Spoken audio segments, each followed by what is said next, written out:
sedulur. Masyarakat Brebes mungkin tidak asing dengan gedung ini. Bangunan di Jalan Jenderal Sudirman Kota Brebes ini merupakan markas Komando Distrik Militer atau Makodim 0713 Brebes. Makodim yang berada di tepi jalur Pantura ini ternyata menjadi saksi bisu perjuangan TNI sejak zaman kemerdekaan hingga zaman revolusi. Bangunan Makodim Brebes dengan ciri patung Pangeran Diponegoro ini dibangun sejak tahun 1945 silam. Sejak dibangun, gedung ini mempunyai peranan penting dan menyimpan berbagai catatan sejarah. Meski sudah beberapa kali menjalani renovasi, tetapi beberapa bangunan masih dijaga keasliannya. Berdasarkan catatan sejarah, Makodim Brebes pernah dijadikan markas Komando Nevis atau intelijen tentara Nika Belanda di tahun 1945 sampai tahun 1949. Intelijen Belanda ini bertugas untuk memata-matai pergerakan para pejuang dan melakukan upaya merebut kemerdekaan Indonesia. Mereka bermarkas di gedung yang sekarang Makodim Brebes ini. Peran penting lainnya, Makodim Brebes juga pernah dijadikan markas resimen para Komando Angkatan Darat atau RPKAD dalam upaya penumpasan G30 SPKI di tahun 1965.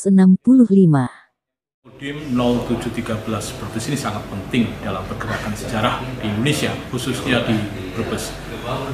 Terutama pada masa Revolusi 45 sampai nanti pada masa tahun 65.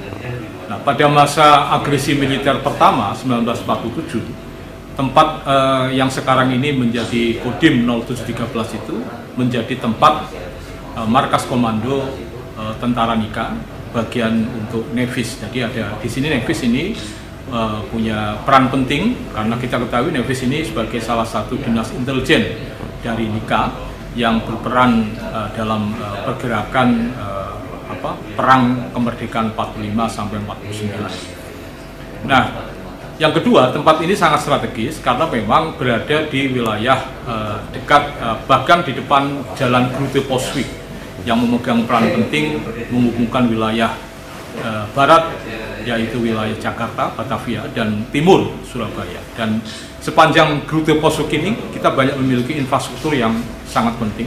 Di antaranya adalah stasiun kereta api, kemudian juga rumah kepatihan, dan kemudian yang sekarang ini menjadi Polantas adalah dulu polisi lapangan, dan yang ada di wilayah Kodim ini dulu pernah menjadi markas komando Nika, terutama untuk bagian Nevis. Dan catatan yang paling penting lagi adalah pada saat peristiwa 65, markas Kodim 0713 sekarang ini pernah menjadi tempat tentara RPKAD di dalam penumpasan gerakan 30 September PKI ini. Nah, kemudian kita ketahui ada dua titik yang dijadikan markas, yang pertama di wilayah markas Kodim ini, dan yang kedua ada di wilayah Tanjung.